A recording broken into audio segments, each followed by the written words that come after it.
అమ్మ ఇప్పుడు ఎట్లా బీఆర్ఎస్ పార్టీ గెలిచే అవకాశాలు ఉన్నాయమ్మా? బీఆర్ఎస్ పార్టీ గెలిపియాలి. సరైన జనాలు సరైన నిర్ణయం తీసుకొని వాళ్ళు ఖచ్చితంగా మాట్లాడి మన ఓటుతోనే వాళ్ళు ఉపయోగించుకుంటారు. మనను ఉపయోగించుకొని మళ్ళా తర్వాత మళ్ళా మనను ఎర్రి జనాల లెక్క చూస్తారు.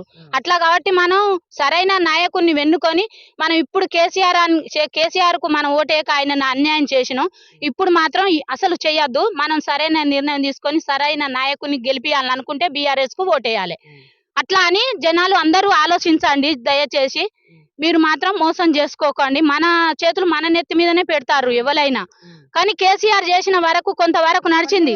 కాకపోతే ఆయన ఏంటంటే ఈ రైతు బంధు పెట్టుడు కూడా మోసం అవుతుంది. ఎందుకంటే ఎకరం ఉన్నోనికి 10,000 వస్తుంది, 10 ఎకరాలు ఉన్నోనికి ₹1,00,000 వస్తాయి. ఆయనే పై చేయి అవుతుంది. ఎకరం ఉన్నోడు బీదోడు బీదగానే మిగిలిపోతాడు. ఆ రైతు బంధు కూడా 5 ఎకరాల లోపలికే ఉండాలి అని దయచేసి కోరుకుంటానా. సరైన నాయకుడిని గెలిపించుకోవాలి. మనం బీఆర్ఎస్ కే ఓటు వేయాలి కంపల్సరీ. అట్లనే నిర్ణయం తీసుకోవాలి. మన ప్రజల చేతుల్లో ఉన్నది. ఐక్యత అనేది ఉండాలి మన కాడ. ఇప్పుడు లీడర్ల కాయరా ఐక్యత అనేది ఉంటుంది. వాళ్ళు మాట్లాడుకుంటారు. మనం పగదలిచి మనం నీది వేరే ప్రపంచం, నాది వేరే, కాంగ్రెస్ నీ తెలంగాణ అనుకోవద్దు. మన ఐక్యత అయితేనే మనకు పని చేస్తుంది. అట్లా ఐక్యత లేనాడు మనది ఐక్యత లేకనే ఇట్లా వాళ్ళు లీడర్లు చెలామాలింగ్ అయిపోయి బోగరి మాటలు చెప్పి ఇట్లా ఓట్లు వేసుకొని వాళ్ళు సంపాదించుకొని వాళ్ళ పెళ్ళాలకు అన్ని చేపించుకుంటారు. లీడర్లు కూడా బాగుపడతారు. పేదోడు పేదగానే ఉండిపోతాడు ఎప్పటికీ. అట్లా ఉండద్దు. మనం ఐక్యతగా ఉండాలి జనాలు. ఇప్పటికైనా ఒక్క నాడి ఓటుకు 5,000 ఆశపడి కన్న తల్లి ఓటు లాంటిది అమ్ముకోవద్దు. అసలే ఆశపడద్దు పైసలకు. ఐక్యత అనేది ఉండాలి మనుషుల కాడ. అట్లా పట్టుదల ఉంటేనే మనం సరైన నాయకుని గెలిపించుకుంటాం. కేసీఆర్ గారికి వెయ్యాలి ఓటు. కేసీఆర్ గారికి రైతులకు గానీ ఇలాంటి ఎవరికైనా బాధ అనిపించింది? ఏం బాధ అనిపించలే. చాలా మంచిగా చేసిండు. చక్కగా అమలు చేసిండు. ఆయన అనుకున్న పనులన్నీ చక్కగా చేసిండు. పింఛన్లు 4,000 ఇప్పుడు వికలాంగులకు.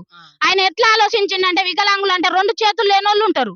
వాళ్ళు ఎట్లా బతుకుతారు అనేది ఆలోచించి 4,000 ఇచ్చిండు. ఆయన చేసింది చాలా గొప్ప పని. అది అయితే నాకు తెలిసినంత వరకు అయితే 2 కాళ్ళు ఉన్నోళ్ళు సంపాదించుకొని బతకగలుగుతారు. చేతులు 2 మొండాలు ఉన్నోళ్ళు ఎట్లా బతుకుతారు? అందుకే వికలాంగులకు 4,000 అని పెట్టిండు. కేసీఆర్ ఇచ్చిన పింఛనే తింటాను ఇప్పటికి కూడా మేము. రేవంత్ రెడ్డి మాకు ఏం పార్టీ కూడా గింత మాత్రం కూడా చేయలేదు. మా అమ్మాయి పెళ్లి ఇప్పుడు 5 నెలలు 6 నెలలు అవుతుంది. ఇవాళ అందరు పెళ్లిళ్ళు చేసిర్రు. ఇప్పుడు కళ్యాణ లక్ష్యం కూడా తులం బంగారం ₹1,00,000 అన్నాడు. ఎవరికి ఇంతవరకు అది అమలే చేయలే. ముచ్చటే అత్తలేదు. ఇటువంటి అవకాశాలు తీసుకొని మనం మోసపుచ్చుతారు. మనం మోసపోవద్దు. అసలే మనం బీఆర్ఎస్ నే గెలిపియాలి. మంచి నిర్ణయాలు తీసుకోరు ఇప్పటికైనా. ఇప్పుడు గొర్రె జనాలు అందరూ ఆగం చేసిర్రు. ఆయనను కేసీఆర్ ను ఓడిచ్చిర్రు. చేసిండు కొంతవరకు ఆయనను చేయనీయలే. మధ్యలో దళారులు ఏం చేస్తారు? చేసే పనిని కూడా చేయనీయలే కొంతమంది. ఆయన మాత్రం చేసేదే ఉన్నది. ఇప్పుడు కాళేశ్వరం ప్రాజెక్టు కట్టి నేపటి పొడుగైందని ప్రశ్నించిండ్రు కొంతమంది.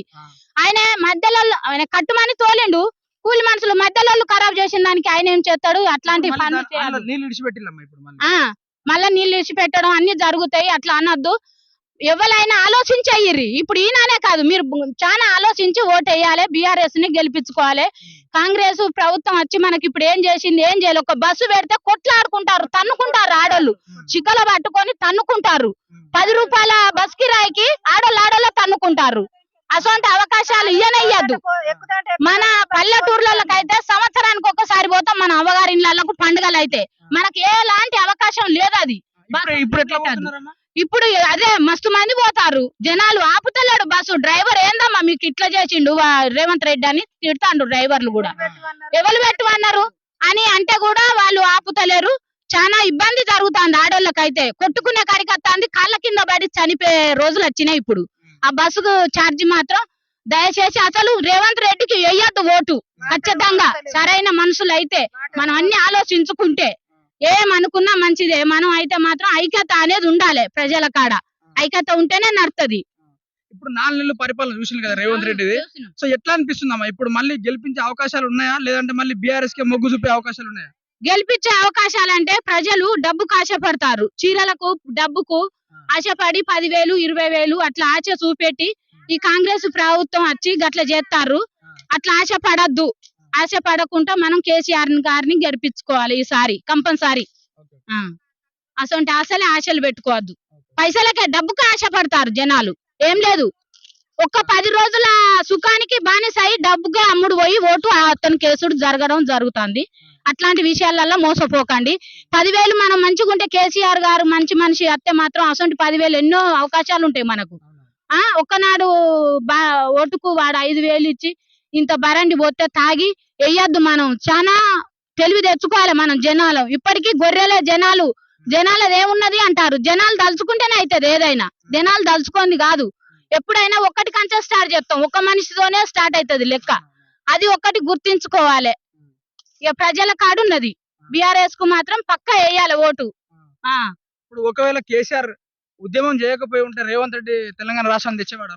తేడు ఆయన ఎందుకు తెస్తాడు? తెలంగాణ తెచ్చిందే కేసీఆర్, ఆయన ఎందుకు తెస్తాడు? మాట్లాడుతున్నారు సీఎం రేవంత్ రెడ్డి అయిపోయింది కదా, ఇప్పుడు సీఎం అయిపోయింది కదా.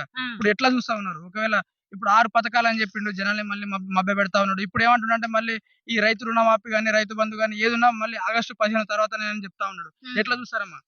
ఎట్లా చూసినా మోసం చేసే పనులే. నమ్మద్దు ఆ మాటలు, అసలే నమ్మద్దు. ఒక్కసారి ఒక్క బస్సు తప్ప మాకు ఇంతవరకు ఆయన గెలిచి 4 నెలలు అవుతాను కానీ ఒక్క బస్సు తప్ప ఇంతవరకు రూపాయి ఆయన చెందలే మాకు. మా ప్రజలను మోసం చేసుడే ఇవంతా. ఈ కాంగ్రెస్ ప్రభుత్వం చేయబట్టి ఆగమైరు జనాలు. పైసల కాశపడి కేసీఆర్ ను ఓడియాలని అనుకొని ఓడిచ్చిర్రు. అది కరెక్ట్ కాదు, అది పద్ధతి కాదు. మన జనాలు చాలా మంది ఆలోచించాలి. నీ పార్టీ నా పార్టీ అనేది కాదు. వాడు ఐక్యత ఉంటేనే నడుతుంది ఏదైనా. ఒక్కలేస్తే నడవది. వాడు లేకపోతే అట్లనే సెలామాని అవుతాడు. ఎవరు? రేవంత్ రెడ్డి. ప్రశ్నించే వ్యక్తి ఉండాలి. అన్ని మనం ఆలోచించుకోవాలి, అన్ని మాట్లాడాలి. నువ్వు 6 అమలు చేస్తా అన్న ఒక్కటి కూడా అమలు చేయలేగా. బస్సుది పెడితే బస్సుది ఇప్పుడు ఆడోళ్ళు చిక్కలు పట్టుకొని తన్నుకుంటాండ్రి.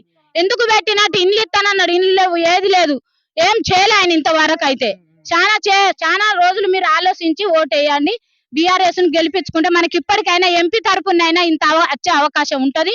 దయచేసి ప్రజలు మోసపోకండి. కేసీఆర్ ప్రభుత్వం ఉన్నప్పుడు కొన్ని ఆయన చేసినవి కొన్ని ఫలితం కొంత అయింది, కొంత కాలే. కేసీఆర్ గారు కూడా చేసినవి అందినాయి మాకు. మరి రేవంత్ రెడ్డి అన్ని చెప్పిండు, అన్ని అమలు చేస్తా, నేను ఇప్పుడు బస్సులో ఫ్రీ అని పెట్టిండు.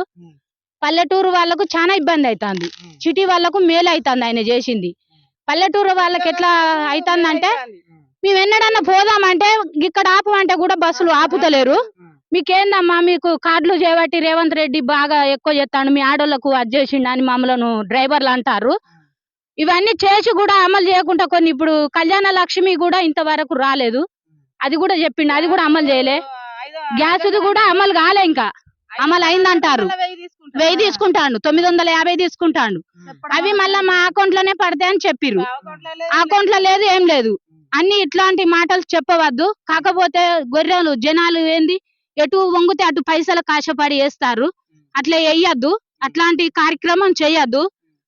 సారకు బ్రాండ్ కి ఆశపడి ఓటు వేయద్దు. తల్లి లాంటి ఓటును అట్లా అమ్ముకోవద్దు. సరైన నిర్ణయం తీసుకొని సరైన వాళ్ళకి ఇప్పటికైనా ఓటు వేయాలి. కేసీఆర్ పరిపాలన మంచిగానే ఉన్నది కానీ మరి ఆయన చేసిన పనులలో మరి ఇది ఒక పావులంతు కూడా అనిపిస్తలేదు. మరి మొన్ననే ఎక్కిండు, మరి కాంగ్రెస్ గెలవాలని జనాలు అందరూ అనుకున్నాం. సో మీరు అనుకున్నారు కదమ్మా, వస్తే గానీ అన్ని పథకాలు నెరవేరుస్తాడు, చెప్పిన మాట మీద నిలబడతాడు అనుకున్నారా?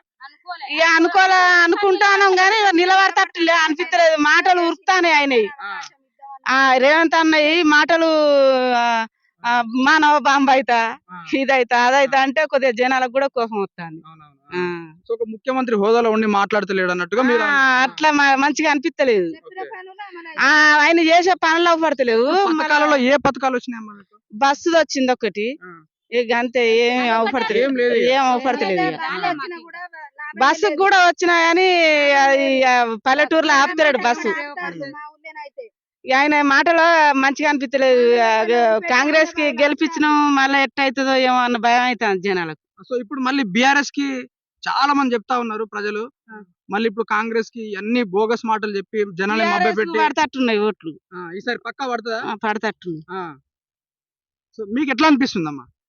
ఇప్పుడు ప్రైవేట్ ఇప్పుడు పల్లెటూరు వాళ్ళకి ఏమన్నా ఉపయోగం ఉంటుందా? బస్సులో పోవడం మేము ఎందుకు పోతాం? రోజు మా వ్యవసాయం పనులు చేసుకుంటాం. సిటీలు ఉన్న వాళ్ళు జాబర్సులు ఎక్కువ పోతారు. రైతు బంధు కూడా లేదు. రైతులు ఇప్పుడు మాకు 5 ఎకరాలు ఉన్నది, 5 ఎకరాల పైసల పల్లె. ఈ కూలలకు ఎట్లా తీయాలి, ఈ వ్యవసాయం ఎట్లా చేయాలి అని అనిపిస్తుంది. ఈ మొక్కజొన్నలు సగం పోతానే సగం వస్తానే, ఈ పంటలు మంచిగా వస్తలేవు. రైతులు నష్టపోతాను. రైతులను గెలిచే వరం అవపడతలేదు. మేము రైతు బంధు ఇస్తాం, రైతు